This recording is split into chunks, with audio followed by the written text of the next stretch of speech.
Bom dia a todos, estamos ao vivo, começando a nossa 46ª Mesa Inovadora, diretamente da nossa sala Borja Zaldivar.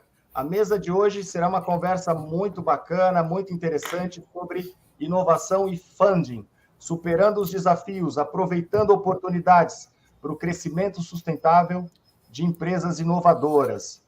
A gente está aqui com o presidente da mesa, Irã Castelo Branco, que é o presidente do Conselho de Inovação do Instituto Capoc. Tudo bem, Irã? Bom dia. Bom dia, presidente Bernardo. Bom dia a todos que nos ouvem. Bom dia aos nossos queridos painelistas. Bacana. Hoje, o nosso palestrante é o Bruno Vassalo, da RVC. Bom dia, Bruno, tudo bem? Bom dia, Bernardo, tudo bem? Bom dia, Irã, Ricardo, Carol. Bom dia para vocês. Bem-vindo. Bom dia. Obrigado. Nossa debatedora, Ana Carolina Ebenô, da Orbital. Bom dia, Carol, bem-vinda. Bom dia, pessoal. Obrigado. Sejam todos aí bem-vindos e teremos uma manhã surpreendente aí. Fiquem ligados. Maravilha. E também o Ricardo Ramos, que é mentor. A gente vai falar daqui a pouquinho também com o Ricardo, que vai debater o tema. Bom dia, Ricardo, tudo bem? Bom dia, Bernardo, Irã, Bruno, Ana, e bom dia, pessoal. Maravilha. A inovação, a gente sabe que é essencial para o crescimento sustentável das empresas. Permite que elas se adaptem aos mercados, aos novos mercados e desenvolvam soluções disruptivas. Então, com certeza, o papo hoje vai ser muito bom, muito importante. Eu queria só lembrar, antes da gente começar, vocês podem participar, quem está nos acompanhando, enviando perguntas, fazendo comentários, eles vão ser repassados para o nosso palestrante, para os debatedores, e no final da palestra, eles vão responder essas perguntas. Vocês podem participar enviando as perguntas pelo chat, que depois elas serão repassadas. Lembrar também que as nossas mesas, elas são gravadas, depois ficam disponibilizadas no YouTube do Instituto Capoc. Irã, vou passar então a palavra para você. Bom evento a todos. A palavra é sua, meu amigo. Obrigado, Bernardo. Amigos, nós estamos iniciando mais uma mesa inovadora, que é uma tradição do Instituto Capoc, nesses seus mais de 3 anos de existência. Temos hoje aqui um grupo seleto para falar de um tema extremamente importante. Quero lembrar aos que nos ouvem que o Instituto Capoc é um ICT, é a Casa do Profissional de Inovação, tem no seu propósito maior que a inovação esteja sempre a serviço do ser humano, produzindo resultado para a sociedade. Para isso, naturalmente, é importante, do ponto de vista das empresas, que elas melhorem a cada dia a sua produtividade, possam gerar melhores empregos, oferecer melhores produtos, e isto passa necessariamente pela inovação. Mas para fazer inovação, é necessário que você possa investir. Então, nós vamos começar ouvindo o keynote speaker de hoje, que é o Bruno Vassalo, que vai estar nos mostrando todas as possibilidades de funding para a inovação. E o Bruno tem longa experiência nisso, no mercado financeiro também, trabalhou bastante com M&A. Bruno tem uma sólida experiência acadêmica, ele foi graduado em administração na FECAP, também se graduou em contabilidade na PUC, tem um MBA em Business Management na FGV do Rio de Janeiro e uma especialização na Universidade de Ohio. O Bruno, hoje, depois de ter atuado em várias empresas, na PwC, na BF Capital, ele faz parte do time, está associado a uma consultoria que se chama RVC, é uma consultoria em assessoria tributária e consultoria empresarial. E faz parte da equipe liderada por um grande amigo nosso, fundador do Capoc, que é o Antônio Roca. A palavra é sua, Bruno. Legal. Irã, obrigado pela apresentação. Obrigado pelo convite, agradecendo você e o Roca, agradecendo o Ricardo e a Carol por fazerem parte aqui do nosso evento, e obrigado pelo convite. Vamos lá, aqui a gente vai falar um pouquinho, e vou trazer também o que eu estou vendo do mercado, tanto falando de inovação quanto de funding, tá? Aqui é um grande desafio a gente imaginar a importância da inovação no crescimento sustentável, tá? O que eu estou acompanhando bastante na indústrias, startups, a importância da inteligência artificial, da robótica, de toda essa parte de inovação, né? Então, o que eu queria começar falando para vocês é o quanto a inteligência artificial tem impacto na sociedade hoje. Então, hoje a gente está discutindo bastante, olhando as indústrias, o quanto as indústrias estão automatizando as suas linhas de produção e procurando, de fato, prever algumas coisas, né? E melhoria efetivamente dentro da indústria 4.0. Estou participando ativamente de alguns projetos da SPI e da BDI, que implantaram a meta-indústria, a indústria 4.0, e o que a gente vem acompanhando é que as grandes indústrias, elas já utilizam tecnologia de ponta, e elas precisam cada vez mais começar a diminuir os desperdícios, começar a preparar melhor a sua mão de obra, implementando inteligência artificial e a robótica dentro da linha de produção. Então, hoje tem indústrias, por exemplo, de pisos, que elas estão fazendo projetos para detectar como que você pega no meio da linha de produção uma potencial falha. Então, utilizando a inteligência artificial para detectar no meio da linha de produção se algum piso ou louça no meio do processo está tendo algum problema, tá? E efetivamente corrigindo para que não tenha nenhum problema lá na frente. E esses projetos vêm sendo vistos com bons olhos pelo FINEP, BNDES, os bancos de fomento, porque isso está revolucionando bastante a indústria e a gente está chamando da indústria 4.0. Um exemplo claro também é a Ambev. A Ambev colocou inteligência artificial dentro das suas fábricas, fazendo uma manutenção preditiva, tá? E isso já economizou 10% da energia para eles, 70% na redução de falhas. E a inteligência artificial e a robótica está sendo fortemente utilizada. A gente vai falar um pouquinho mais adiante sobre os financiamentos, tá? Aqui falando um pouco do setor agrícola também, a gente está falando muito de utilização de sensores, drones, algoritmos, para entender aquela safra, para entender o cenário atual dentro do setor de agro.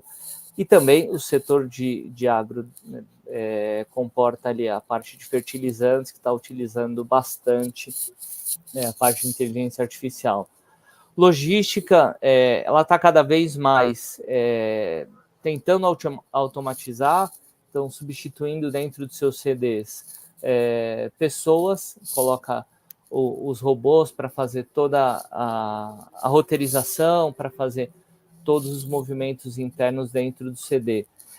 Então, aqui a gente está falando de uma revolução muito grande da indústria 4.0, uma revolução onde você tem um desafio de automatizar a sua indústria, mas também preparar aquele profissional que estava operando ali a empilhadeira para que ele faça uma outra coisa.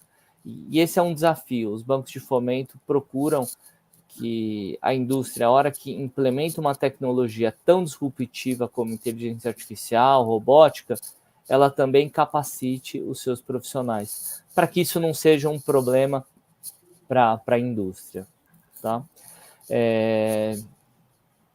Queria falar um pouquinho dos cenários das startups.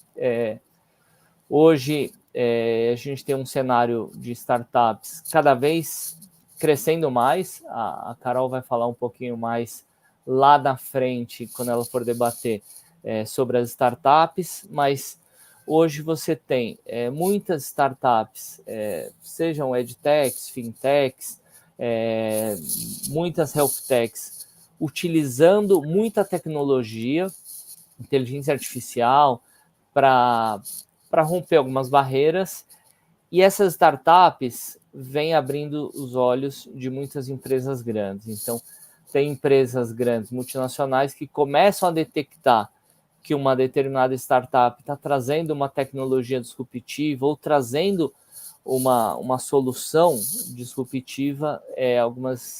Algumas multinacionais estão abarcando essas empresas para, de fato, trazer essa tecnologia. Eu estou vendo recentemente um projeto de uma edtech que está trazendo uma solução muito grande para o setor, e algumas empresas já estabelecidas estão olhando e tentando abarcar. Hoje, as startups, esse é o número de 2023, elas fizeram a captação de mais de 2,5 bi de investimentos, tá? Agora, o grande desafio hoje das startups, quando a gente fala das startups early stage, né? Que elas estão especificamente, a maior parte delas estão no sul e sudeste, e elas acabam sendo beneficiadas pelo volume grande de incubadoras que tem no sul e sudeste, e a gente vem percebendo que está aparecendo muitas startups, mas poucas saem do early stage, né? Então, aproximadamente 10% sai do early stage e acaba crescendo. Hoje, os setores que mais têm startups, que a gente vem acompanhando de perto, e até a hora que eu vou conduzir para o FINEP, empresas, startups de agronegócio, logística e saúde. Saúde já vem utilizando as health techs, as health techs vêm utilizando há muito tempo já inteligência artificial. Quando você vê laudos remotos, as startups de laudos remotos dentro de saúde já vem utilizando há um tempo. E o BNDES e o FINEP vem olhando com bons olhos. O FINEP tem agora, em 2024, lançou mais de 11 editais, como o Mais Inovação, Mulheres Empreendedoras. Então, o governo federal vem olhando com bons olhos esse crescimento e vem querendo investir. O BNDES lançou, no mês passado ou retrasado, o Garage BNDES relançou, né? Agora o de 2024. O Ricardo pode colaborar um pouquinho lá na frente para falar do Garage BNDES. E aí a gente precisa entender melhor e como ajudar as startups disruptivas, porque é assim que a gente vai conseguir avançar, né? Então, queria falar de uma forma bem rápida os desafios enfrentados pelas startups, pelas empresas hoje que precisam de capital, né? Então, hoje, das early stage, a gente está falando de aproximadamente 16% são fintechs, 9% healthtechs, 7% edtechs e 6% agrotechs. Tá muito centralizado nesses 4 nichos, que é onde a gente começa a perceber muita utilização da inteligência artificial, inovação e tecnologias disruptivas. Esses 4 segmentos dentro das startups vêm atraindo muitos investidores. A gente já tem hoje no Brasil mais de 100 programas de aceleração que apoiam empresas early stage, até empresas já no growth stage. Mas eu acho que, na minha concepção, e depois eu vou ouvir os debatedores também, eu sinto que as startups elas têm uma dificuldade na falta de conhecimento, tanto na parte do funding, porque você tem muitas linhas incentivadas, FINEP, BNDES, e até vem surgindo muitos fundos de alto impacto que vêm procurando apoiar empresas que têm tecnologias disruptivas, que trazem soluções para o mercado, soluções que alinham responsabilidade ambiental e social, e esses fundos de alto impacto vêm procurando. Mas boa parte delas, quando chegam para os fundos, elas estão despreparadas, ou com falta de informação, ou com uma visão de que a empresa vale muito mais do que ela vale hoje. Então, o valuation dessas companhias é um grande desafio, porque o founder sempre procura já captar no D0, e não é bem assim. Então, você tem um processo de preparação muito grande e necessário nas startups, né? Aí aqui, queria falar um pouquinho das oportunidades, que eu já falei aqui um pouquinho, falando dos fundos de alto impacto, falando das linhas de BNDES. As startups e as empresas normais, hoje elas procuram muito as linhas tradicionais, às vezes pela praticidade, porque o gerente do banco, o diretor, ele acaba já oferecendo a linha, mas é importante a gente olhar as linhas incentivadas. Boa parte dessas linhas incentivadas, quando tem impacto, um alto impacto ESG, os bancos de fomento vêm com bons olhos. Então, é importante o founder e o empresário detectar essas linhas e tentar utilizar linhas mais subsidiadas, né? Então, aqui a gente fala bastante de plataformas de crowdfunding, que as startups vêm utilizando de forma muito eficiente, mas é necessário a gente fazer toda uma preparação para esse processo, né? O que eu falei anteriormente, o Garage BNDES é uma ideia muito boa do BNDES, onde o Ricardo Ramos participou ativamente desse processo.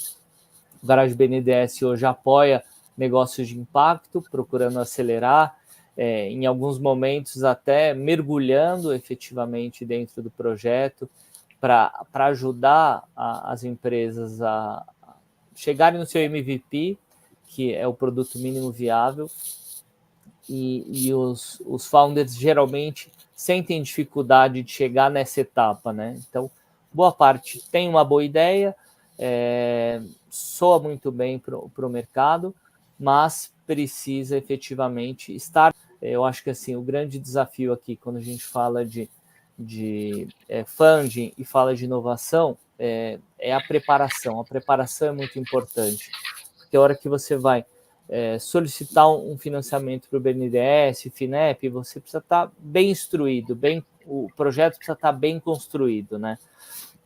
E a gente chegar nessa estruturação do MVP é o grande desafio das empresas ultrapassarem a barreira do early stage para ir para o growth stage. Então, aqui é um ponto bem importante. Aqui eu trouxe uma linha do FINEP que casa muito com o que a gente está falando aqui de inovação. Então, tem uma linha do FINEP. Esse é um dos 11 editais que o FINEP liberou no início do ano, que são startups e empresas de base tecnológica, que o objetivo central é fortalecer o Sistema Nacional de Ciência e Tecnologia. É uma parceria junto com o Exército Brasileiro. Esse é um edital que premia apenas 5 empresas, mas você tem algumas linhas do FINEP que eles chamam de esteira. Então, eles avaliam rapidamente os projetos e tem um ciclo muito rápido de aprovação. Então, se você efetivamente conseguiu submeter o projeto de uma forma adequada, bem escrita, com planejamento bem feito, uma estruturação da modelagem financeira, mostrando o cronograma físico financeiro, quando que você precisa do dinheiro primeiro, quando você precisa da segunda tranche, isso é super importante. Então, aqui essa linha beneficia 5 empresas e tem um prêmio adicional de R$100 mil. tem uma outra linha de mulheres inovadoras, que essa é uma linha muito importante.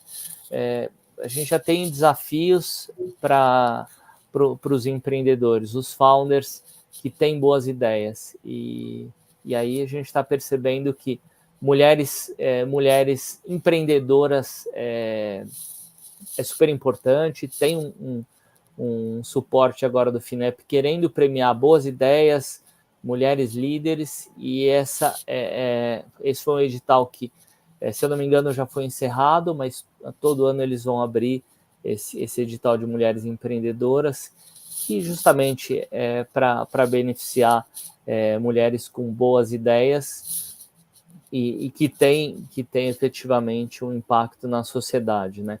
Então, foi uma iniciativa do Ministério da Ciência e Tecnologia.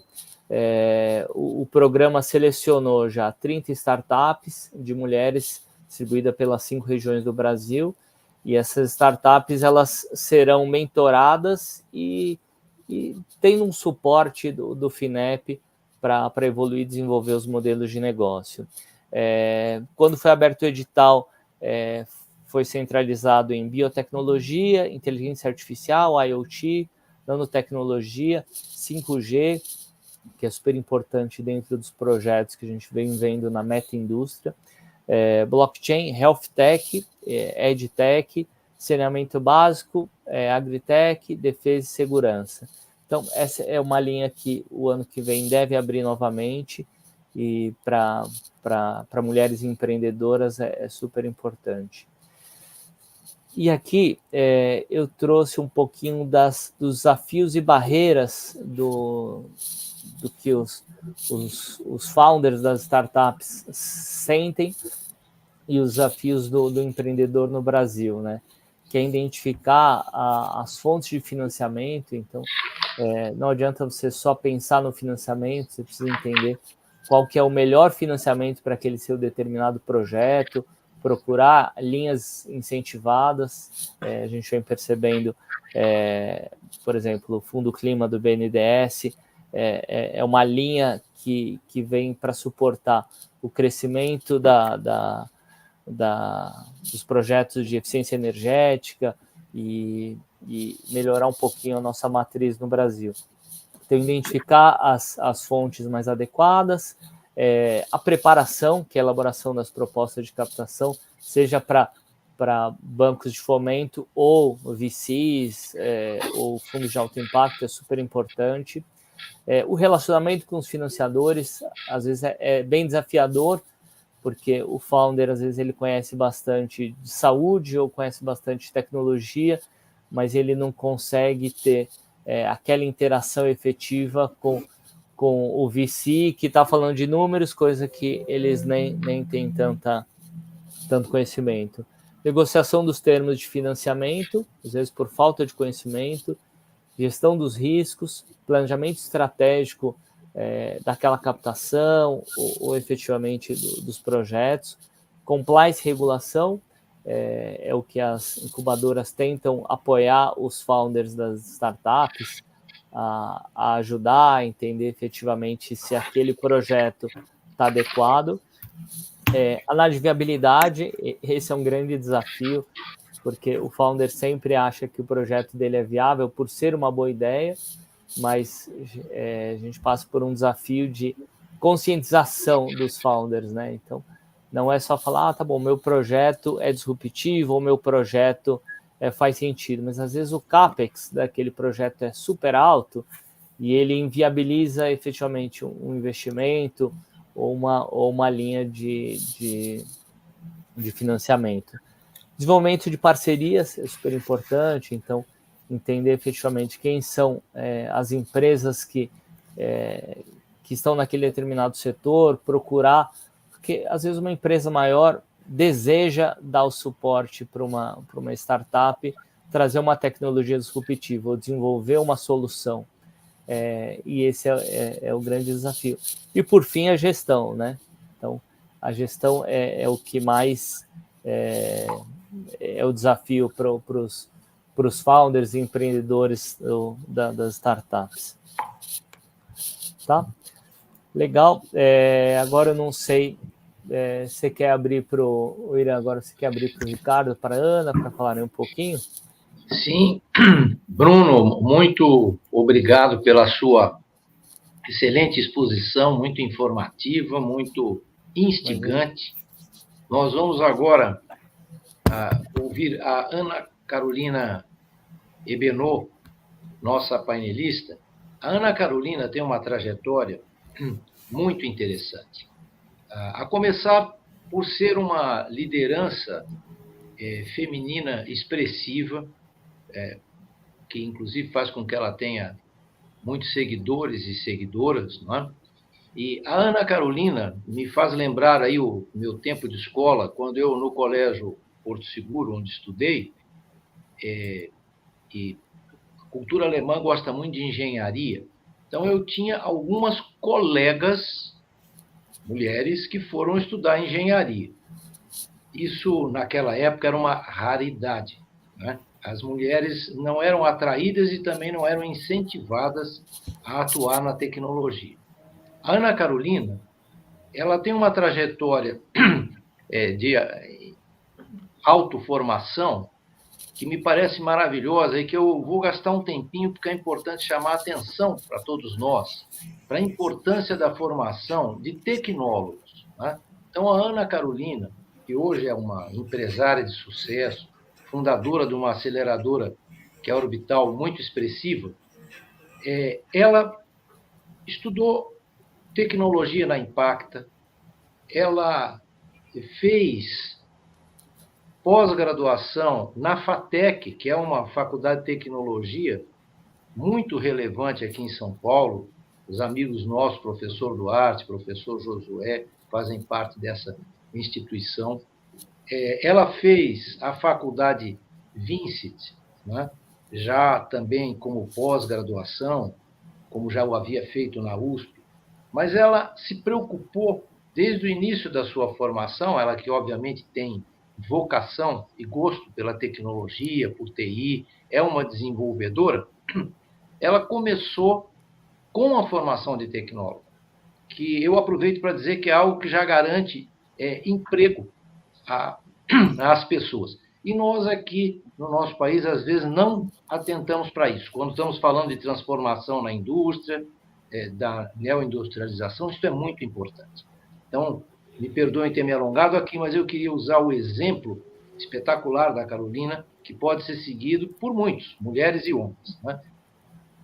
Depois de toda essa sua trajetória de formação, a Carolina coloca uma coisa que eu acho linda, que é a formação dela no MBA da vida, né? Porque ela fundou um coworking com a mãe e 2 filhos, né?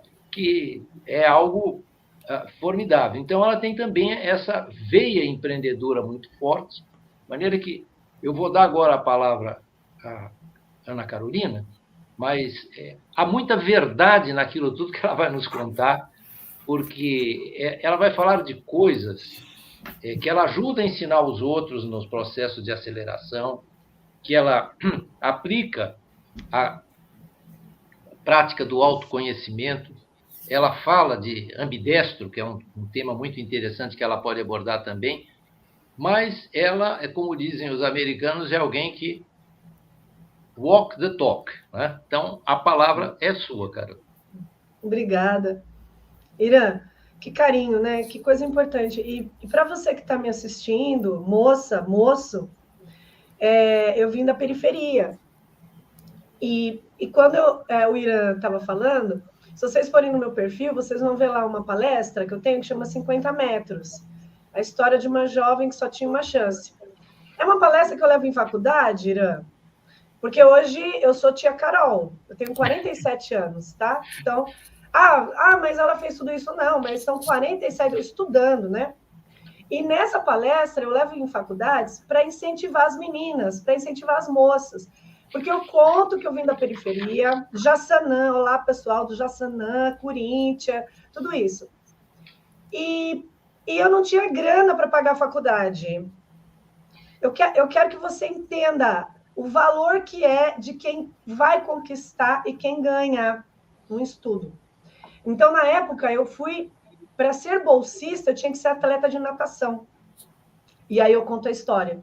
Os 50 metros, o que são esses 50 metros? O que eu fiz para conseguir ser bolsista? Então, veja, me custou muito, absurdamente, físico e intelectual para estar aqui hoje. Por quê? Porque eu não tinha como pagar a faculdade. Então, às vezes a pessoa vê assim, pô, tá aí, pá, não sei o quê. Mas eu, de fato, sou um vira-lata caramelo que saiu da periferia e foi angariando, tá? O segredo é resiliência, o segredo é não desistir, o segredo é você ter metas e perseguir essa meta, tá? Mas, com base no que o Bruno falou, na cabeça de vocês tem que estar, assim, perguntas do tipo, no que eu vou investir o meu negócio, a minha ideia? Como que eu vou monetizar? Como que eu vou angariar grana para um negócio? Aonde que eu encontro fundo? Como que eu viabilizo? Se você não está pensando isso, né, então, por favor, acorde para essas questões. E daí, o que eu quero dizer para você? Eu quero dizer para você o seguinte, que quando eu falo, que foi muito bem pontuado pelo Irã, então, assim, quando eu falar um termo, eu vou traduzir esse termo, tá? Então, por exemplo, o que é um comportamento de ambidestria? É de eu sempre pensar em dois vieses, né? Aqui eu tenho pessoas que trabalham com startup, que estão me ouvindo, ou não trabalham, mas têm uma ideia, mas também tem pessoas que trabalham em corporações, ou também tem investidores que buscam investir, ou empresas que querem inovar, tá? A inovação, ela permeia o comportamento de um empreendedor, seja ele intraempreendedor, ou seja, ele tem uma empresa, ele quer inovar nessa empresa, ou essa empresa quer inovar. Quem mais quer inovar? O governo. O governo também quer inovar. O governo também tem fomento, também tem dinheiro para que o Brasil resplandeça, se desenvolva. Em contrapartida, os empreendedores também, tá? Então, na minha fala, eu peço um favor, Irã, você interfere quando faltar, assim, 3, 5 minutinhos para eu encerrar minha fala? Vai falar, Carol, falta 5, Carol, falta 3 minutos, que daí eu encerro o raciocínio aqui, tá? Então, veja uma coisa, pessoal, inovação não é invenção. Eu sou o grande professor Pardal. Cara, se você for ver o que tem de registros nos Estados Unidos, de patente, você fala assim, nossa, eu estou inventando um negócio aqui. Não, tudo bem, a não ser que você seja o novo Elon Musk, o novo Zuckerberg, e está fazendo o que aqui, né? Então, vamos lá. Quando nós estamos falando sobre inovação, a gente está falando sobre produtos que você pode submeter, que eles estão na roda do que já está andando no mercado, ou que ele pode ser incremental a um outro modelo de negócio e business que já roda, tá? Ou ainda, você fazer menos com mais e ser minimalista, e ser essencialista. Porque no mercado existem, às vezes, produtos que parecem mais um elefante. Ele tem tanta coisa que normal, e aí eu posso falar de ERPs, né? De ERPs. Por que vocês acham que muita empresa de ERP comprou muito spin-off, desenvolveu spin-off ou comprou startups, né? Que são pequenas soluções. Essas pequenas soluções a gente chama de micro SaaS, Software as a Service. Por quê? Porque eles entenderam que eles tinham um comportamento parecendo um elefante, mas as pessoas querem uma solução lean, clean, que resolva uma dor imediata, aquele problema imediato. E, nesse sentido, ele acaba tendo uma larga escala. Porque, assim como aconteceu com o WhatsApp, o WhatsApp te resolve, né? Ele tem uma solução funcional. Ora, se você sabe usar uma ferramenta, ela é altamente eficaz. Como antes dessa live, a gente se combinou pelo WhatsApp e está tudo bem. Então, veja, às vezes você que está num ambiente errado, que não sabe usar as funcionalidades de produtos. E já começa por aí, tá? Então, quando você quer criar um negócio, quer monetizar um determinado produto, você, obviamente, tem que pensar o seguinte, isso aqui precisa dar certo, eu tenho que ter um baixo risco de erro, né? Você não pode ter, você pensa assim, cara, eu vou dar a minha grana, vou dar o meu dinheiro, vou dar o meu tempo, intelecto, vida, para um negócio que não vai para frente. Então, você tem que mitigar esses erros, para que eles diminuam. E aí, quais são as dicas que você tem que ter para que você diminua a margem de erro? Horas, quando você olha as empresas, elas têm um comportamento que se chama Open Innovation, que elas estão abertas à inovação. E todas elas, normalmente, mostram no seu site, mostram na sua rede social o que elas estão buscando ver no mercado. Olha, nós queremos, por exemplo, fintechs, que já foi mencionado pelo Bruno, indústrias, eles falam o que eles estão buscando. Então, por exemplo, olha, nós estamos querendo facilitar os desbancarizados, as pessoas que estão desbancarizadas. Nós estamos querendo facilitar as pessoas que não têm acesso a um cartão, o que quer que seja. Então, as fintechs, por exemplo, elas possuem dificuldade para capturar dinheiro que foi a fundo perdido. Então, por exemplo, tal pessoa está me devendo, tal pessoa me pediu esse dinheiro aqui no banco, eu sou o banco. Como eu posso facilitar encontrar bens e patrimônios dessa pessoa? Então a gente está trabalhando também com Lautec, com a área do direito, com pesquisa de dados, com BI, né?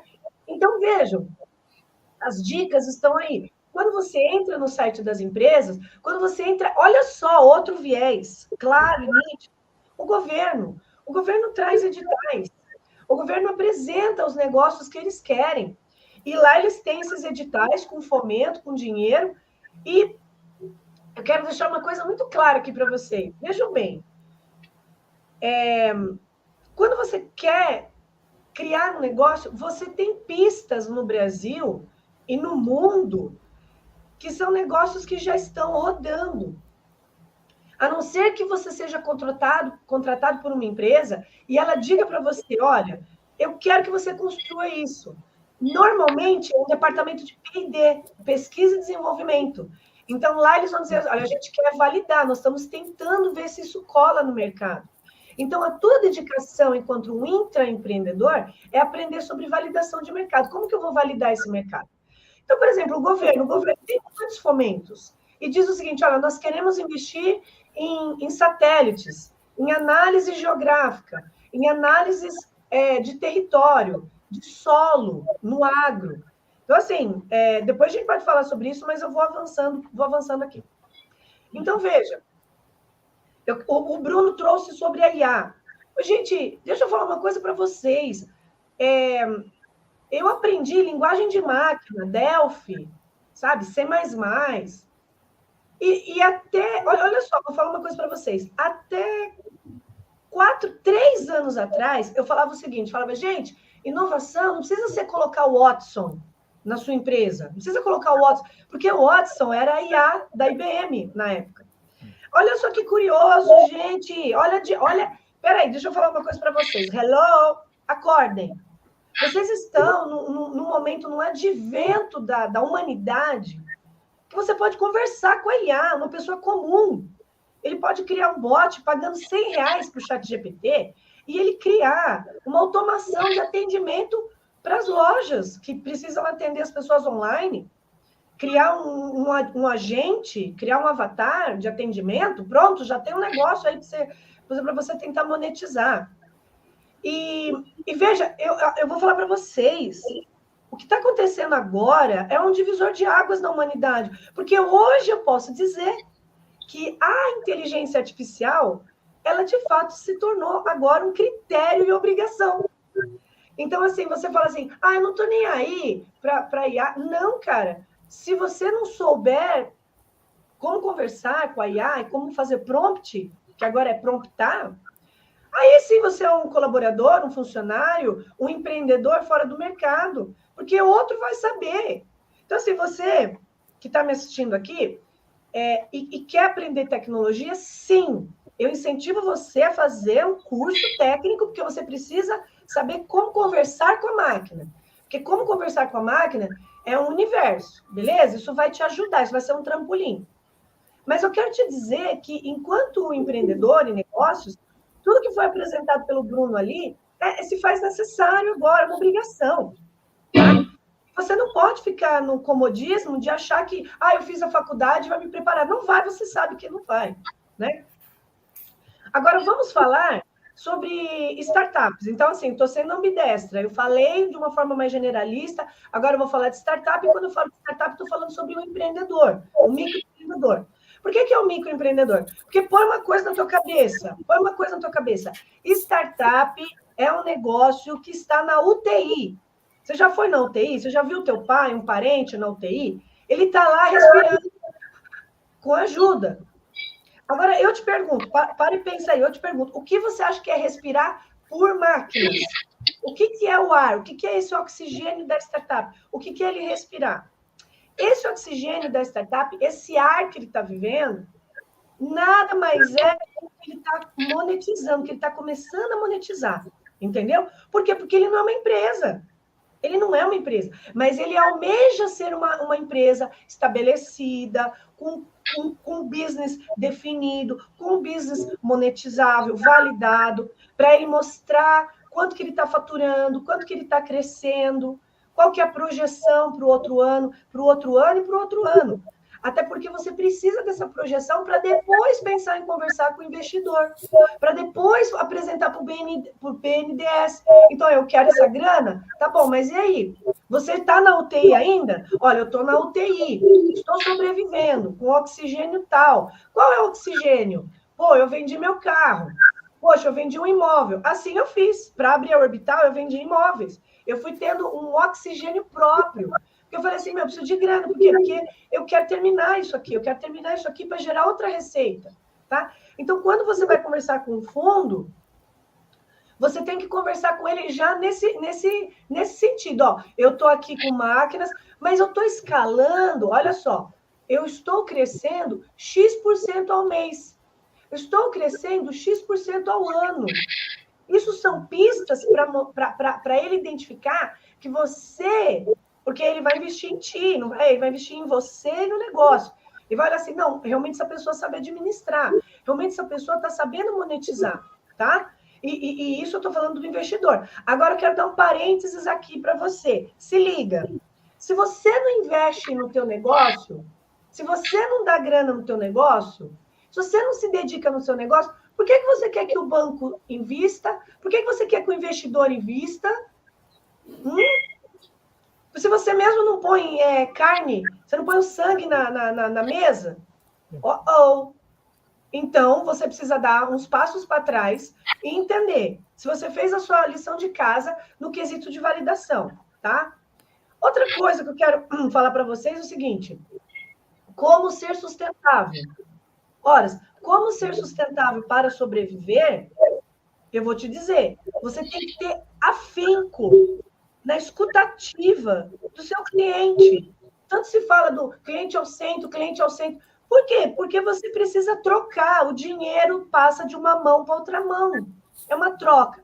Olha, eu estou vendo valor no que você está me entregando, então eu te pago por isso. Tá? Isso é a forma que você tem que entender sobre sustentabilidade. Não fica confundindo sustentabilidade com uma ONG da galera abraçando árvore. Até porque uma ONG, ela tem que saber monetizar. Porque ela não é um dinheiro que vem do nada. A única diferença da ONG para um capital privado é que o dinheiro volta para ela mesma. Tira o salário dos fundadores, dos gestores. Ela não está pegando dividendo para ela, que é um dinheiro que eu estou para o privado, que é diferente, mas ela sabe monetizar. Então, assim, pé no chão, tá? E assim, ó, prestando atenção.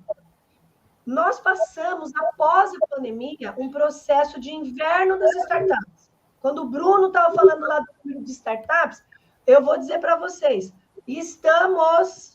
quem assistiu Game of Thrones, estamos no winter, né? No inverno. A gente está passando, e normalmente os estudiosos e literários desse universo, que eu fico sempre lendo, eles estão dizendo que uma média de 7 anos é essa curva para começar a respirar. E isso, por que eu estou te falando do inverno das startups? Para pesquisar aí. Eu quero dizer para você que, com isso, os investidores estão mais criteriosos. Eu estou querendo dizer que o dinheiro está mais caro e mais raro. Porque ele vai pensar várias vezes antes de dar essa grana. Entendeu? Então, o reflexo disso é nessa dificuldade de captação. Mas por que essa dificuldade? Por causa do inverno das startups, que a gente está nesse meio desse inverno, tá? Então, antigamente, aqui já foi falar, hoje não. Você precisa largamente a sua projeção, a sua validação de médio ou longo prazo. É um negócio que eu quero que vocês anotem aí, chamado due diligence. Due diligence. Os investidores, eles analisam o seu comportamento do CNPJ. Se você está recolhendo os impostos direitinho, se você está aí colocando a galera para trabalhar, ralando, e não tem um CLT, não tem aí um pessoal registrado, está tudo largado. Então, assim, é melhor você não captar ou pedir dinheiro para um BNDES, por exemplo, porque daí você não tem um comprometimento. Cresce mais um pouco, valida mais um pouco, organiza a casa, paga os seus impostos, coloca, vê se você quer lucro presumido, lucro real, como é que você quer, a contabilidade bonita, porque na hora que você for se apresentar para o investidor, ele vai ficar, como é que o pessoal fala lá no vai puxar a tua capivara, e daí vai ver como é que você está, tá bom? Então, se você pensou no modo de sustentabilidade do projeto que você está criando, ele tem que realmente estar ali pagando as suas contas, validado com os clientes, entendendo essa questão que quando você for conversar para captar dinheiro, não é assim de qualquer jeito. Agora, quando eu estou falando de captar dinheiro, presta atenção. Como que você vai captar dinheiro? Não é captar o dinheiro do jeito que você acha. Ah, eu me dediquei aqui, então estou valendo 5 milhões? A minha mãe disse para mim que eu tenho os olhos mais lindos, e pelos meus olhos mais lindos, eu estou valendo uns 10 milhões, entendeu? Mas não é assim. Vou mostrar para você num modo simples. Você já comeu uma pizza. Então, quando você vai captar um dinheiro, você vai dar um pedacinho da tua pizza. Esse pedacinho da tua pizza, a gente chama de equity. Então, esse equity, essa fatia, você vai vender por quanto? Ah, eu quero vender por 100 mil. Bom, se você está falando que 10% da tua empresa vale 100 mil, então ela vale 1 milhão? Ah, ela vale 1 milhão, porque eu acho que o meu valuation é esse. Tá bom. Só que daí você está pegando isso com base no quê? Tá, vamos supor, você olhando as outras pizzarias, olha só. Qual é a média? A média de pizzarias do mesmo bairro, da mesma cidade, que vale 500 mil, ou seja, vale menos que o teu, e está custando quanto essa pizza e estão entregando quanto essa pizza? Então, por exemplo, quanto que a pizzaria fatura, quanto que ela está crescendo ao mês, ao ano, e você pode pedir um valuation 50 vezes mais do que os outros? Será que isso faz sentido? Então, quer dizer, que se uma empresa do mesmo porte que o meu tem uma receita tal, está custando tanto, então eu tenho que ter um valor criterioso e realista de quanto que eu estou pedindo, tá?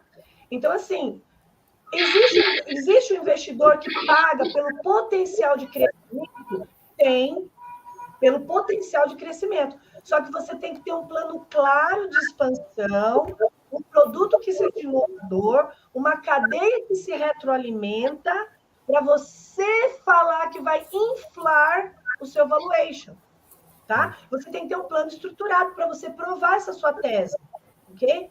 E daí, eu vou te dizer, precisa de preparo mesmo. Precisa, como o Bruno está falando, da questão do preparo, tá bom? Agora, eu quero te dizer uma coisa. Ah, mas, Carol, eu não tenho nada disso. Eu não estou nem aí, eu estou 1000 casas para trás. Se você está 1000 casas para trás, tudo bem. Começa a entender uma coisa. Quando você nasceu, você era a cara de joelho. Só a tua mãe falava que você era bonitão. Mas todo mundo nasce feinho. Todo mundo nasce meio desgringolado, né? Eu mesma limpava o meu coworking. Eu limpava a lixeira do coworking, trocava toalha, botava papel higiênico lá.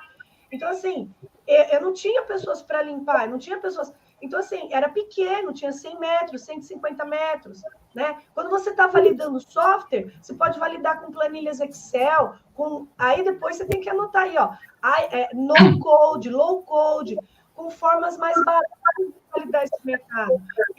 direto numa gestão de tráfego, vê quantas pessoas se convertem para a sua tese, quanto que você consegue vender. Entra numa empresa e apresenta o seu projeto. Entra num hackathon. Se você nunca foi num hackathon, num ideathon, você está demorando, meu filho, minha querida. Ana, oi, estou te dando o aviso que você me pediu para a gente concluir.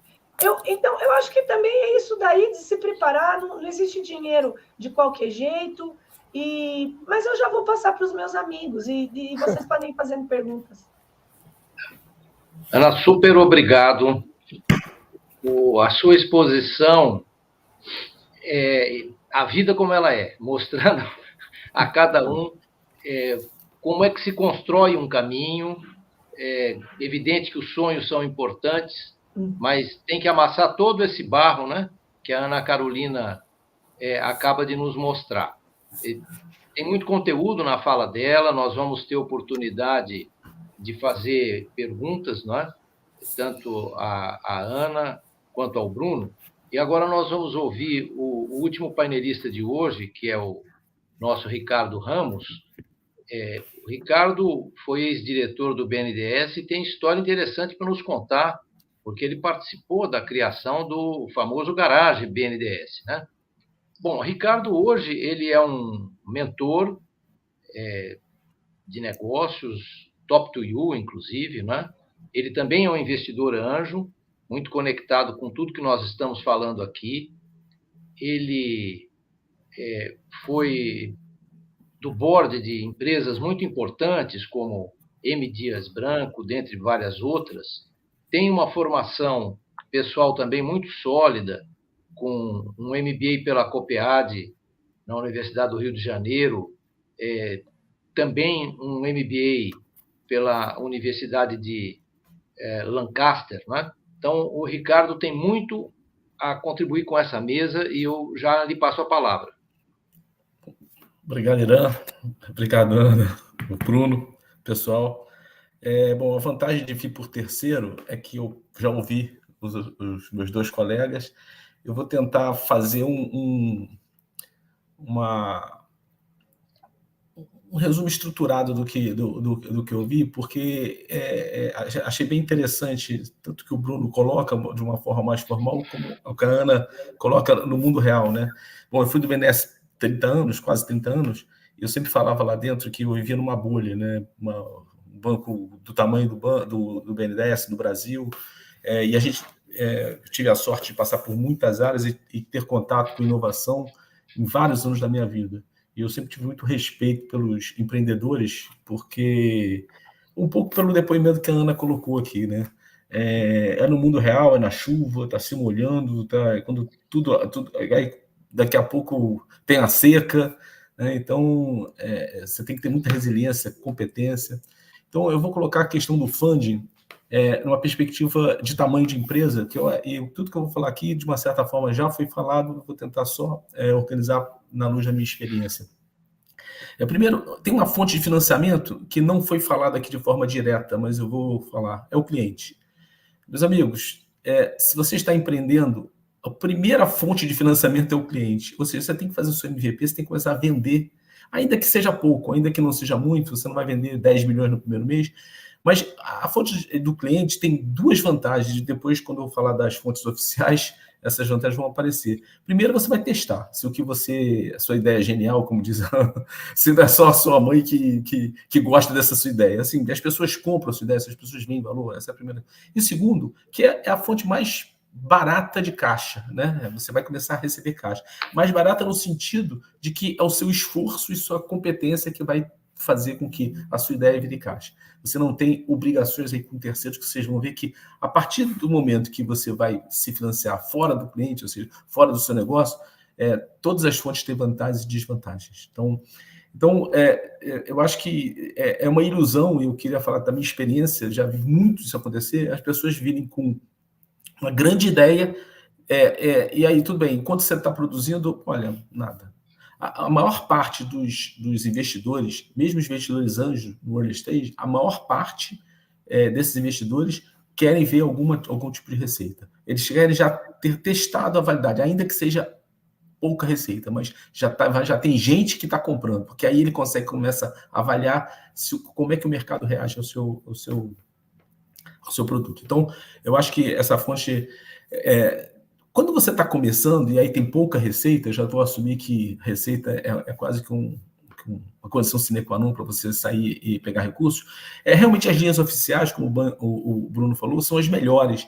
E não as linhas oficiais. As linhas oficiais existem chamadas no BNDES, pelo BNDES Garagem, existem chamadas pela FINEP, existe uma terceira fonte que ela não é perene, mas ela é esporádica e que o empreendedor deve ficar sempre olhando bem, que são os estados. Os estados, através de FAPESP, eles procuram também, às vezes, fomentar a inovação. Então, no early stage, onde você tem pouca receita e pouca validação do produto, de fato, o amparo dessas linhas oficiais te dá trabalho de provar que aquela ideia ela vai se tornar um bom serviço ou produto no futuro, mas ou é um dinheiro barato, ou então é um lugar de aceleração, como é o BNDES Garagem e a FINEP. Então, você tem um lugar lá que você tem expertise, porque além do dinheiro, né, que normalmente o empreendedor liga o sucesso da empresa a captar dinheiro, no fundo, falta ao empreendedor conhecimento, em geral, conhecimento específico de outras áreas. Normalmente, o empreendedor tem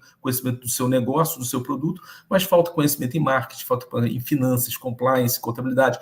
Então, esses ambientes, o BNDES Garage, a FINEP, essas aceleradoras oficiais, elas dão também esse amparo. Então, nesse early stage, como o Bruno colocou, eu acho que essas fontes oficiais, além do cliente, sempre ligando o cliente, é a primeira validação. Essas fontes oficiais ajudam. Tá?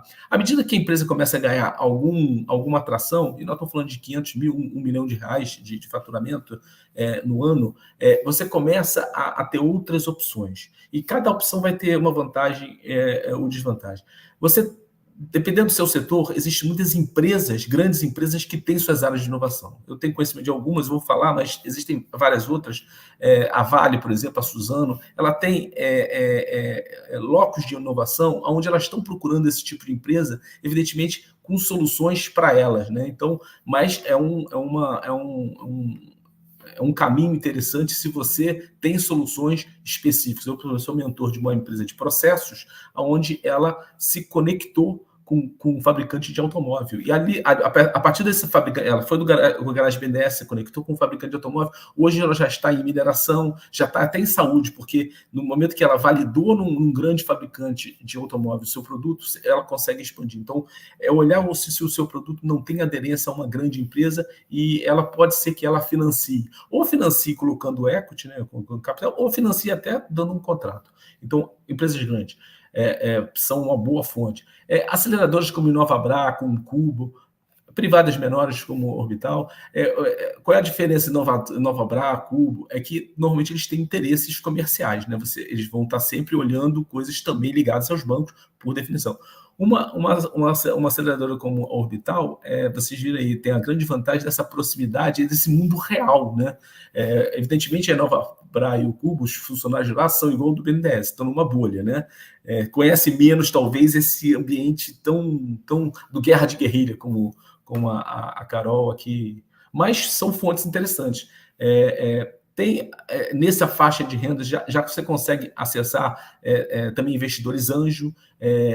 Eu sou investidor anjo pela Sai do Papel. Uma das condições é exatamente ter algum tipo de receita.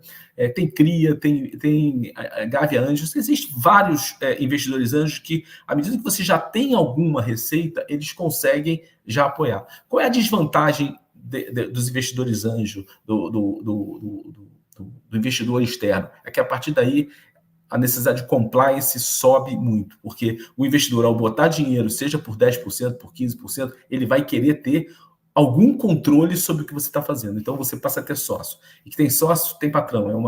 Quem tem sócio tem patrão. Isso é um ditado popular, mas na verdade é isso. Você passa a ter que colocar, dar informações a terceiros. Então, dinheiro nunca é de graça, gente. Ou você vai ter que dar, ou você vai ter que ralar para conquistar o dinheiro do cliente, ou você vai ter que ralar depois para prestar conta aos seus investidores.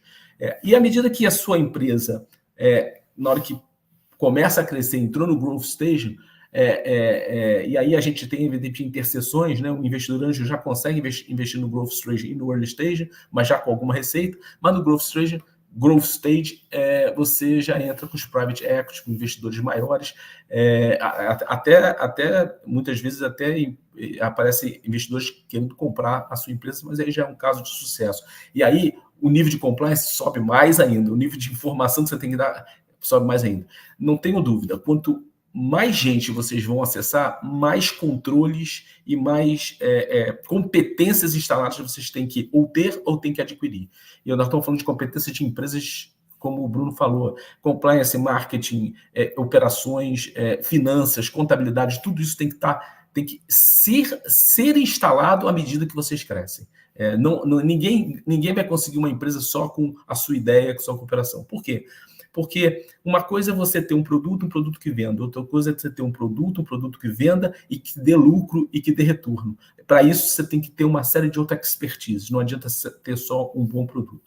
Bom, então eu tentei dar um pouco essa linha, né? Evidentemente, as grandes empresas aí têm acesso a linhas de financiamento de BNDES e FINEP em grandes montas, em bancos, mas aí nós já estamos falando em outro estágio, que eu acho que não é o caso aqui. Então, eu queria dar umas últimas mensagens. Essa coisa de capital e dívida. Eu não recomendo empresas menores terem dívida, a menos ali o caso que o Bruno até colocou, um leasing, um aluguel um pouco mais longo. Por quê? Dívida, uma vez que você contrai, você tem que pagar. Não tem jeito. Se o negócio deu certo ou deu errado, a dívida está lá. O capital, a pessoa entra como sócio, como seu sócio, ela está compartilhando o risco. Então é muito melhor capital? Não. A diferença com o capital ele é mais adequado, mas aí você, evidentemente, tem um sócio para compartilhar tudo que você antes fazia sozinho. Então, o banco ele te dá o dinheiro e interfere menos na gestão, mas ele vai te cobrar o dinheiro querendo ou não, você dando certo ou não. O capital, ele só vai conseguir o retorno se você for bem, mas ele vai estar mais próximo da gestão e muitas vezes até colocando alguém na gestão com você. Então, capital e dívida são duas decisões importantes que você tem que tomar. Eu acho que no early stage e talvez até no growth stage, o capital ele é mais adequado. Então, já falei, né? Dinheiro nunca é fácil, tanto no capital quanto na dívida. Uma vez que você pega dinheiro de terceiros, você deve obrigações, não tem. Isso aí é como na nossa vida real, né? Enquanto eu vivo sozinho, eu vivo da forma como eu quero. Se eu compartilho a minha casa com alguém, eu passo a ter obrigações com essa pessoa. Então é a mesma coisa. E por último, eu queria falar dos setoriais. De fato, o Bruno colocou, eu já estou terminando, até para abrir para as perguntas, o Bruno colocou a questão dos setores. Quase todos esses agentes que eu falei, os agentes oficiais, os bancos, eles têm setores de preferência e são setores de alto crescimento. Então, quando o Bruno falou Health Tech, EdTech, tem Law Tech também, Agrobusiness, que o Brasil é fantástico, de fato, os investidores têm preferência por alguns setores, não há dúvida, porém, você pode ter um bom negócio em outros setores. Isso não é um desestímulo, é apenas uma trilha mais desejada hoje. Isso também muda. Às vezes, uma coisa que parece que está fácil hoje e amanhã o mercado ele é muito volátil. Então, acho que é importante mesmo você ter um bom negócio. Eu sou mentor de duas empresas que vieram do Garagem, que uma Health Tech e outra é de processos. E você via mas lá no Garagem BNDES, eu participei da concepção em 19, né, 18, 19. É interessante que quando a gente fez a chamada BNDES sempre é setorial, a atual chamada acho que foi socioambiental, mas é sempre setorial, né? Lá era educação, era de processos. E é interessante que, de fato, naturalmente, esses setores que o Bruno colocou, eles também têm mais startups, porque as pessoas também percebem que são setores mais demandantes. E às vezes também você tem um produto que parece que não é de um setor, mas é de fato. Por exemplo, essa de processos, que a gente, como eu falei, ela estava ligada à parte a concepção dela foi um fabricante de automóveis. E aí, uma vez desenvolvido, ela percebeu que aquele controle de processos de manutenção de máquinas podia ser colocado em vários outros setores. Então, eles já foram para seguro, já foram para hospital, já foram... Então, assim, mas no início é bom, acho que a Carol também falou essa do nicho. No início é bom o nicho, porque nicho, quando você também cresce os setores, você cresce a complexidade. Então, a ideia é o investidor que tem pouco recurso, o ideal é que no início ele pegue um nicho e trabalhe nele. Né? E esses nichos de maior desejo do mercado, eles, entre aspas, são mais fáceis, porque tem mais investidor, mas também os investidores tem mais empresa também neles. Então, não desista se você está num nicho diferente. Né? O importante é ter um bom negócio estruturado nas suas várias dimensões de empresa, que é isso que o investidor vê. O investidor não vê só a sua ideia, ele vê a sua ideia, mas como é que ela vai entrar no mercado, como é que ela vai escalar. Então, ele vai ver várias outras coisas. Então, eu acho que apoio, de fato, é essencial. Seja no início pelos aceleradores oficiais, seja por sócio, você pode trazer um sócio que tem outra expertise que você. Então, pensa o seguinte, o dinheiro, no fundo, eu acho que o Bruno colocou 2,5 bilhões em startups de dólares em 23. Dinheiro não falta. O que falta é a capacidade dos empreendedores, de alguma forma, convencer os investidores de que esse negócio vai poder escalar e vai poder crescer. Eu vou parar por aqui, porque eu acho que agora nas perguntas a gente pode desenvolver um pouco mais. Obrigado, Elan. Obrigado, Bruno. Obrigado, Carol. Muito obrigado, Ricardo. Você fez uma excelente síntese, não é? Dando uma amarração muito boa em tudo que nós ouvimos do Bruno e da Carol. Com a ajuda do Bernardo, nós vamos agora às perguntas. Como o Bernardo antecipou, há perguntas daqueles que nos assistem, e podem haver perguntas também dos painelistas para os outros companheiros de mesa. Né? O que nós temos aí já de pergunta para essa turma boa? Obrigado, Irã. Estão me ouvindo direitinho? Super bem. Estamos sim. Maravilha. Super bem. Tem uma pergunta para cada um dos participantes. Vou começar pelo Bruno, Irã. O Jorge Amadeu, deixa eu colocar aqui na tela, de São Paulo. Ele fala que ele tem um negócio inovador early stage, quer dizer, ele está começando um novo negócio, está buscando investimento. Aonde que ele busca as opções disponíveis? Quer dizer, por onde que ele começa, né, Bruno? E como que ele escolhe a melhor alternativa? E aí eu vou amarrar com uma pergunta minha. Nesse caso, Bruno, o pessoal tem dúvida, seria melhor ele buscar talvez um profissional qualificado, buscar uma consultoria?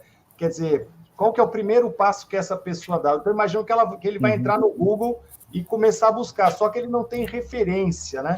Então, qual que é o caminho?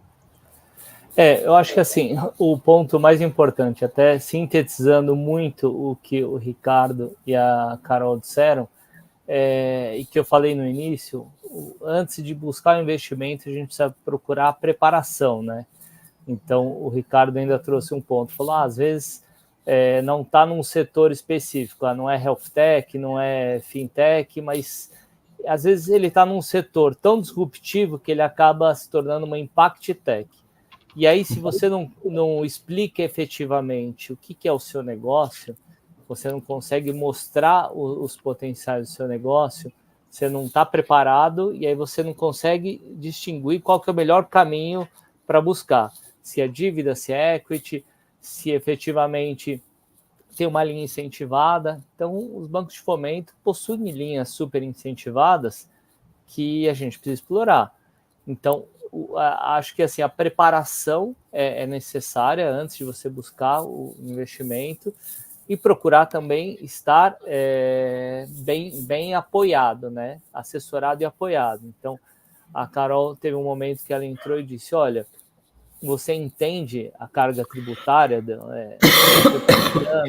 qual que é o melhor modelo, se você já vai entrar no presumido, se você já vai entrar no real, se você está fazendo uma venda entre estados, então qual que é a carga tributária disso? Então, você precisa estar preparado. Que se você for conversar com o Venture Capital, a primeira coisa que ele vai falar é, tem o MVP aprovado? Já está vendendo para alguém? Alguém já comprou a sua ideia? Antes de eu comprar a sua ideia, o cliente precisa comprar a sua ideia. E aí, se você já tem receita, inúmeros investidores vão olhar, seja investidor pessoa física, seja um VC, ou até mesmo os bancos de fomento. Perfeito. Primeiro, antes de mais nada, então, né, Bruno, antes de buscar investimento, é importante saber se tem um pouco de tração, alguma tração, um MVP, se já tem as planilhas financeiras, econômicas mínimas, né, já preparadas, né, porque isso, com certeza, é o que o investidor vai pedir, né, antes de falar sobre investimento, ele vai querer ver os dados e os números, além, logicamente, de conhecer o produto e o serviço, né? Exato. E aí, Bernardo, só para complementar, programas como o da FINEP e como o do BNDES ajudam isso. O BNDES Garage, por exemplo, ele tem essa, e eu acho que tem alguns programas estaduais, eles têm a característica de trazer as empresas para lá e explicam. Tem várias palestras, tem contato com as empresas também, porque essas empresas esses bancos têm contato com as empresas, então faz com que a pessoa comece a entender na prática o que ela precisa, porque realmente deve ser muito difícil, né?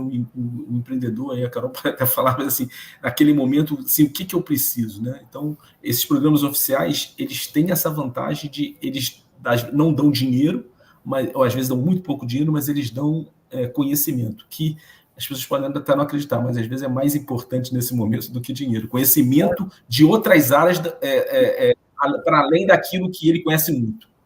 É verdade, cara, a gente chama de smart money, né? Então, muitas vezes, entrar simplesmente um investidor que depois de um ano ele vai estar te cobrando, vai estar te apertando, né? Vai estar exigindo coisas. É muito mais interessante se você tiver um sócio que tenha experiência de mercado e possa realmente remar junto com você, né? Possa estar do seu lado e ser o seu parceiro. Pois não, Carol? Então, eu queria falar para vocês que nós aqui somos sócios de startups que a gente investiu no começo, quando a gente abriu, e elas criaram mais 3 ou 4 spin-offs, onde a gente acompanha. O nosso segmento, ele trabalha com a área industrial e software. Então, para quem quiser saber, hoje nós temos 550 mil clientes em base SaaS, que a gente monitora. E eles faturam anual 1,8 bi. E aí, como que chegou nesse número? Que pode ajudar a pergunta. Sempre não se iludem quando vocês olham a pessoa que escalou, ela não chegou ali daquele jeito, ela começou validando dentro da própria cadeia e fazendo parcerias com atores da própria cadeia. Então, por exemplo, a cadeia que a gente alcança é do setor moveleiro, de móveis, tá? Corte de chapas e MDF. Então, há anos lá atrás, os atores desse ecossistema foram sendo alcançados pela startup. Então você nicha e atende aquele setor, aquela cadeia, aquele segmento. E ali eles vão se acostumando com a sua entrega, com a sua objetividade, com o software. Você vai cada vez mais descendo, se aprofundando. Então, se você tem um negócio early stage, você ainda precisa almejar, idealizar, capilarizar, crescer a própria cadeia onde você está. Aonde que você continua entregando valor para que as pessoas te deem dinheiro em troca do teu serviço? Se é um serviço escalável com software ou não?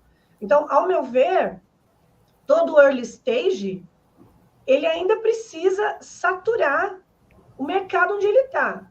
E ele entender quais são os players que tem ali. Se ele pode fazer parceria estratégica, o que você precisa?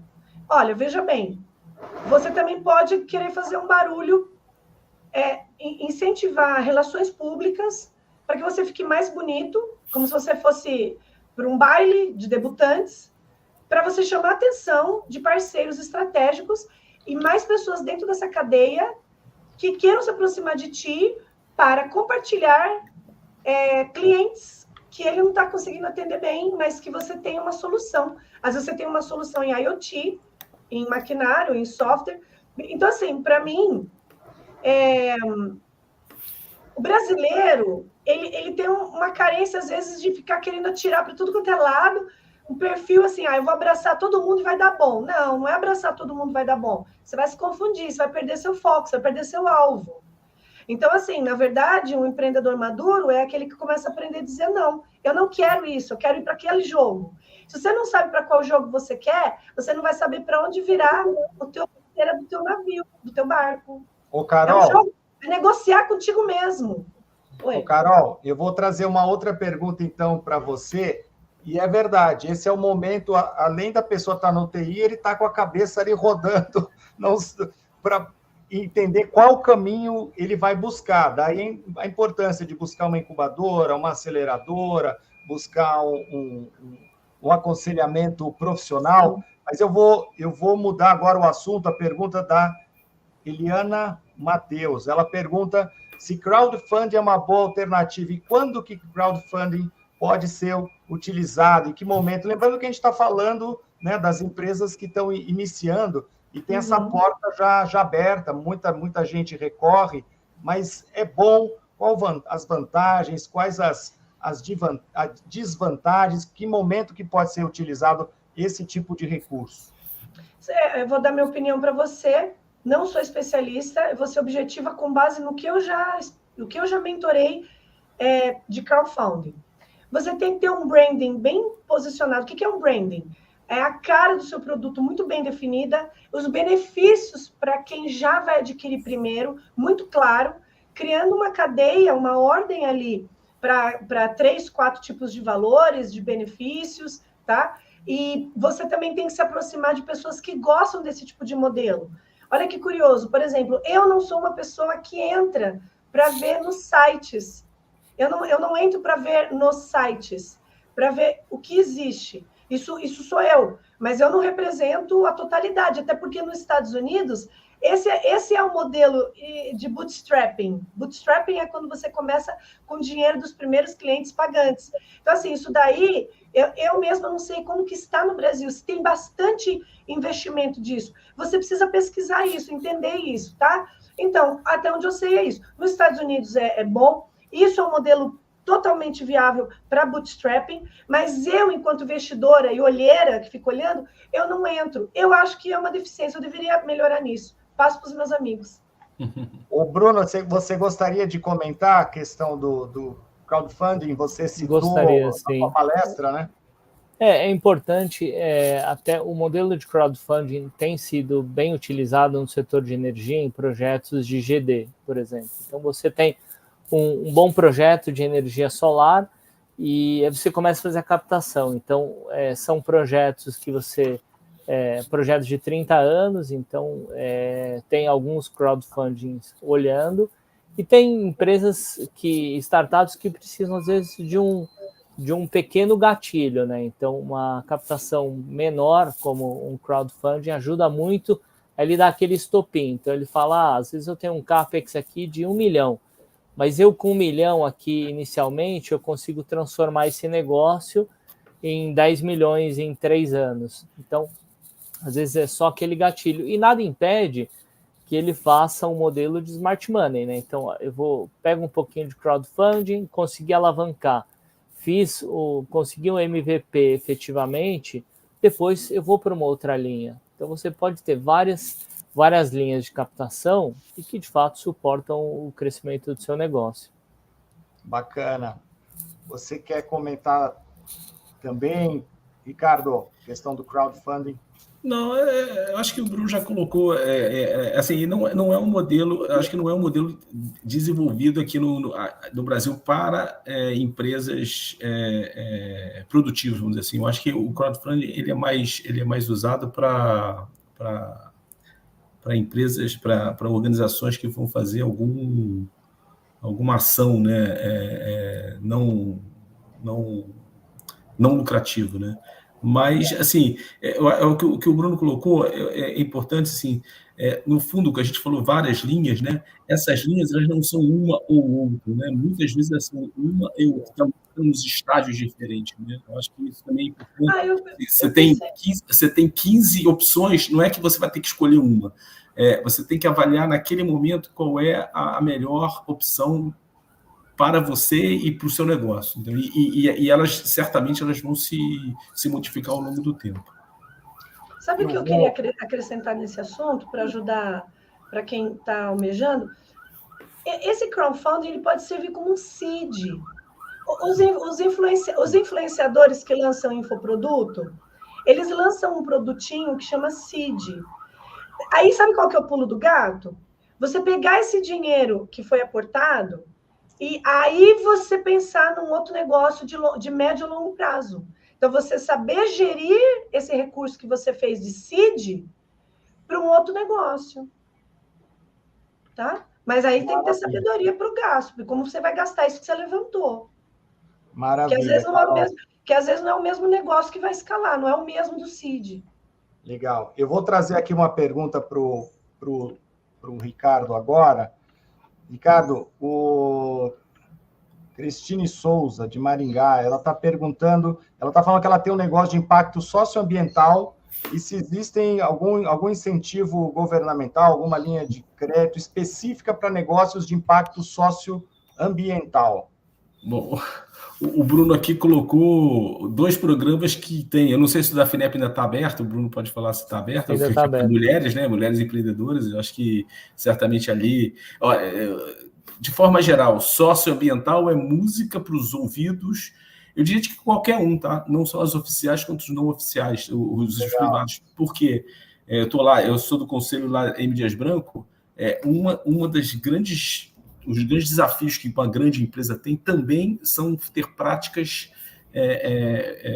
empresariais socioambientalmente responsáveis. Então, essa coisa do socioambiental, e essas grandes empresas, normalmente, elas gostam de ideias também de startups, então elas também têm, a M Dias é outra que tem um programa de inovação. Então, quando você fala de socioambiental, é música para os ouvidos de todos que já estão no mercado. Então, especificamente, o BNS Garagem, ele abriu um edital, só que ele já fechou. Ele fechou há 2 semanas atrás, se não me engano. O tema era socioambiental. Agora, não precisa ficar chateada, porque certamente ano que vem, na próxima rodada do BNS Garagem, eu tenho quase que certeza, não tenho nenhuma informação privilegiada, mas tenho quase certeza que socioambiental também vai ser um dos temas, porque é um tema muito em voga e é um desafio, né? É um desafio, então... mas socioambiental nas linhas estaduais, se procurar aí no Paraná, e mesmo os aceleradores, socioambiental é muito... O desafio é tornar um negócio socioambiental rentável.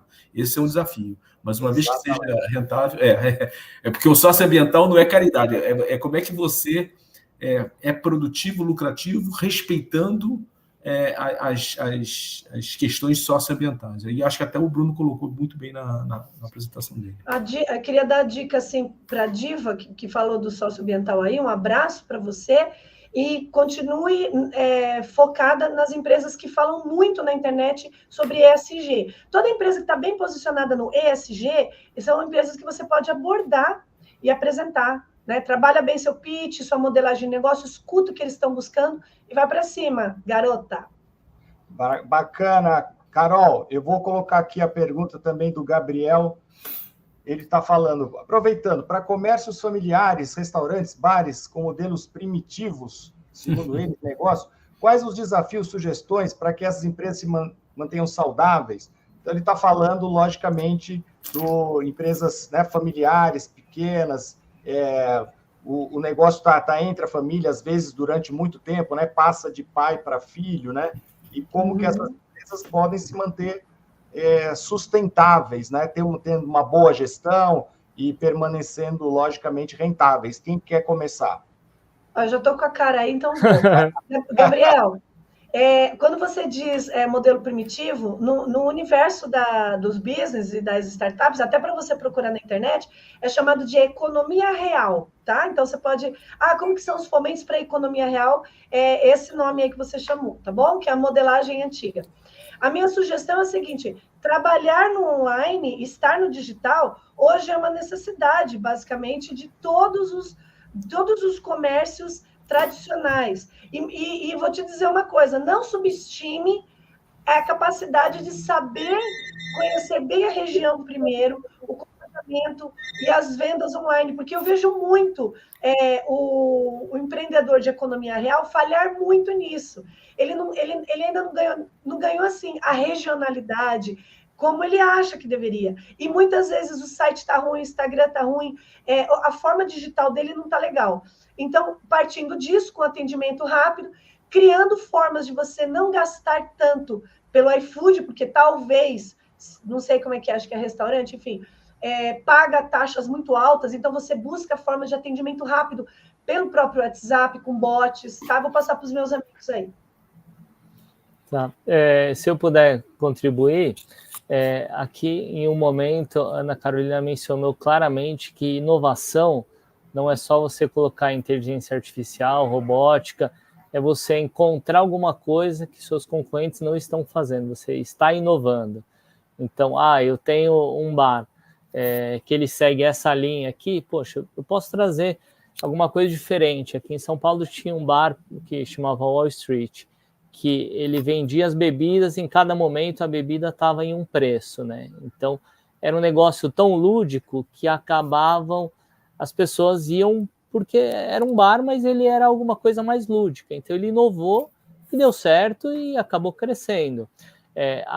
Tá bom, às vezes eu sou só um bar ou só um restaurante, por que eu não trago parte, eu faço ali uma área de interação com as pessoas, um coworking, alguma coisa diferente. Então, de fato, é inovar e fazer uma gestão eficiente do negócio. Quando você fala que o negócio é um pouco mais primitivo, às vezes precisa um pouco mais de controle, às vezes procurar uma linha mais incentivada. O próprio Desenvolve São Paulo vem apoiando muitos comércios menores, e não é só porque é disruptivo, mas é porque precisa de um apoio. Então, o Desenvolve São Paulo fez um trabalho muito grande. Isso foi uma linha até que o Ricardo estava mencionando das agências estaduais. Então, o Desenvolve São Paulo fez isso recentemente, e aí que pode mudar a chave efetivamente do negócio. Pensar fora da caixa, né? Acho que é isso que a Ana tinha mencionado claramente aqui. E pensar fora da caixa, às vezes, é você saber fazer o básico bem feito, porque eu, como empreendedor, em todo lugar que eu vou, eu fico olhando os negócios, eu fico observando. Por que o restaurante fechou? E esses dias eu estava num Boulevard, que eu vi 3 que fecharam e o outro que cresceu. E lá nesse outro que cresceu, o restaurante cresceu, ele era sempre o que atendia melhor, ele colocava, eu tenho 2 filhos, ele colocava entretenimento para as crianças, desenho, caixinha. Então, veja, por que não cresce? Porque os outros não estavam fazendo o básico bem feito. Então, inovar. Não, às vezes você precisa fazer o básico bem feito para que tenha recorrência, para que haja recorrência, tá? Legal. Eu vou dar um pitaco aqui, Bernardo. Ouvindo vocês, eu me lembrei da startup do Roberto Lírio, que está num programa de aceleração que a Amazonas Cap, que é uma aceleradora de startups também, tem com a FMU. O Lírio, ele está em Vila Velha, no Espírito Santo, e o projeto dele chama-se XBuy. É um aplicativo para estimular o comércio de bairro, e ele, que é de origem um desenvolvedor, já tem grande parte disso implementado, está indo para o seu MVP. Então, veja que interessante, está conectado com o que nós falávamos aqui, né? Há todo um pensamento de se estimular o comércio de bairro, não só pela geração de empregos que traz na região, mas porque está dentro do critério de sustentabilidade também, não é? Porque são menos deslocamentos quando você está fazendo as coisas a 15 minutos de você, na maioria das vezes a pé. Então, esse projeto XBY, XBuy, talvez valha a pena entrar lá, ver se ele já está, não sei dizer se está no ar, mas está muito aderente ao que está falado aqui. Bernardo, nós temos ainda perguntas, porque nós estamos caminhando aqui para o final do nosso tempo. Eu vi que alguém está pedindo se é possível colocar na tela o link do edital do FINEP, que premia 5 Eu compartilhei aqui no chat privado. Bernardo, se você puder compartilhar, é o link da startup, da FINEP Startup. Vou colocar sim. Bruno, deixa eu pegar aqui, esse link que está aqui. O site da FINEP, ele deixa bem claro os projetos, né, os 11 editais. E aí, quando você faz o cadastro como pessoa física, você consegue submeter com facilidade o projeto. Então, ali ele é bem explicativo, ele faz perguntas bem diretas. Então, qual que é o objetivo, o CNPJ, aonde a empresa quer chegar, a projeção de faturamento. Então, para o Marcelo, o Bernardo acabou de compartilhar. Isso, o Marcelo Hertal, então, tem o seu pedido atendido. Bernardo, talvez tenha mais perguntas que se possam encaminhar aos painelistas depois, porque nós estamos chegando ao final do nosso tempo, não é? Sim, eu vou pedir, então, as palavras finais. Vamos começar pelo Bruno, na ordem que a gente fez. Bruno, Carol, depois Ricardo. As palavras finais antes da gente fazer o encerramento. Por favor, Bruno. Obrigado. Quero agradecer o convite de vocês, a participação bem ativa da Carol e do Ricardo. Foi muito rica essa nossa discussão.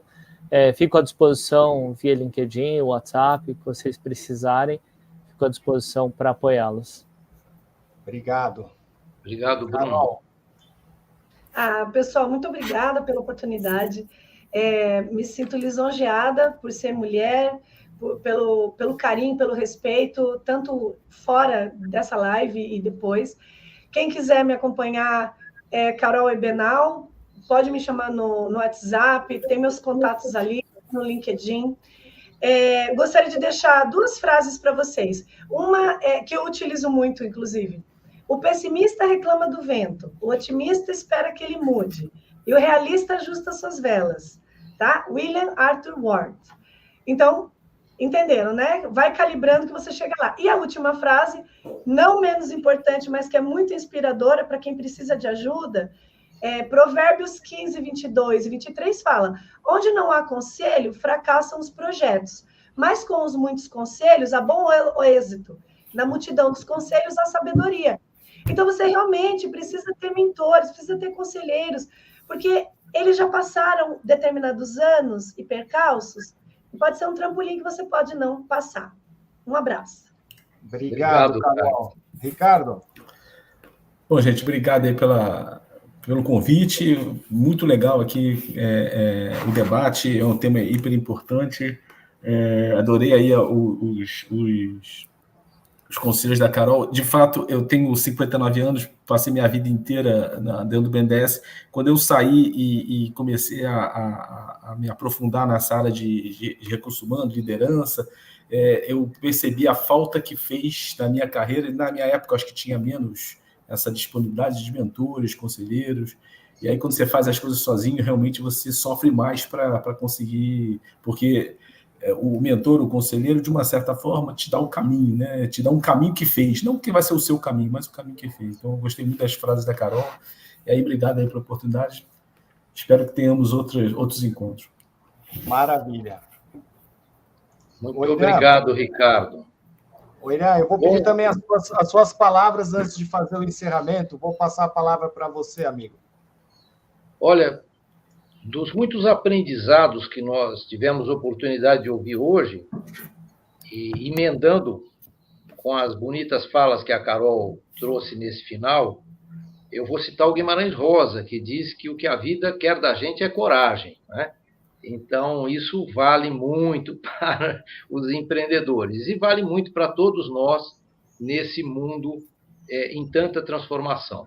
Agradeço muito a participação daqueles que nos ouviram, dos associados do Instituto CAPOC, nossos colegas, de seus convidados e, especialmente, dos nossos painelistas, né? O Bruno, o Carol, o Ricardo, a você, nosso presidente, que colaborou com essa mesa, Bernardo. E, então, encerramos aqui os trabalhos na Sala Borja Zaldívar, lembrando que essa é uma homenagem a um dos fundadores do nosso Instituto CAPOC, que infelizmente nos deixou precocemente, mas que era, sim, um empreendedor serial e, por isso, sempre inspirador aqui nas nossas salas. Muito obrigado a todos. E temos já uma mesa inovadora para outubro, não é, presidente? Que é sobre Insurtecs. Tema Sim. que está bem na ordem do dia também. Estão todos convidados. Exatamente. Queria também agradecer a todos em nome do Instituto Capoc. Hoje, mais uma vez, trouxemos um tema atual, relevante, inovação e funding.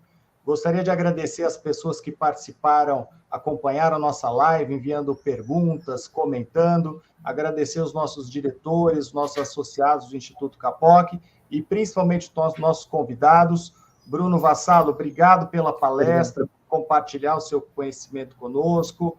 Carol, muito obrigado. Sucesso aí com a Orbital. Conte conosco também. Ricardo, muito obrigado pela participação. Excelente os comentários, a sua participação. Nosso presidente do Conselho de Inovação, Irã Castelo Branco, que conduziu a nossa mesa. Muito obrigado. Lembrando que o nosso propósito é promover iniciativas de inovação em todos os seus aspectos. Então, portanto, se você se dedica à inovação, venha nos conhecer, nos siga nas redes sociais para saber das novidades. Essa live ela fica disponível no YouTube e também no nosso podcast, nas diversas plataformas, Spotify, Deezer, Amazonas Music. Um grande abraço a todos, muito obrigado novamente e até o próximo mês com mais uma mesa inovadora. Tchau. Fiquem bem.